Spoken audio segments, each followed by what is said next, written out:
அடடா! என்ன இது வாவ் சூப்பர் அப்படின்ற மாதிரி தான் ஹஸ்பண்ட் வேலை முடிச்சுட்டு வரும்போது பிரியாணி வந்து வாங்கிட்டு வந்திருந்தாங்க. 5 நிமிஷத்துல பிளேட்ட கழுவி சாப்பிட ஆரம்பிச்சுட்டோம்.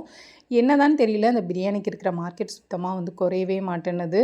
அது 3 வேளையும் பிரியாணியும் குடுத்தாலும் ஓகே அப்படின்ற மாதிரி தான் இருக்கு. ஆனா உடம்பு தாங்காதுல்ல.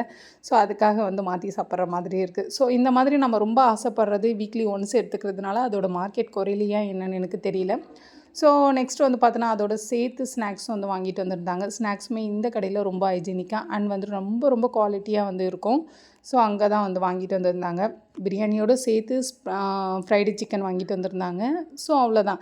5 நிமிஷத்துல நம்ம இதுக்கப்புறம் இந்த பிரியாணிய வெயிட் பண்ண வச்சோம்னா, நம்மளுக்கு மரியாதையே இல்ல அப்படின்னிட்டு எடுத்து வச்சு சாப்பிட ஆரம்பிச்சுட்டோம். இதில வந்து பிரெட் அல்வா குடுப்பாங்க அண்ட் கத்திரிக்காய் ரைத்தா வந்து ரொம்ப ரொம்ப சூப்பரா இருக்கும். மட்டன் பிரியாணி வந்து இன்னைக்கு வாங்கிட்டு வந்திருந்தாங்க.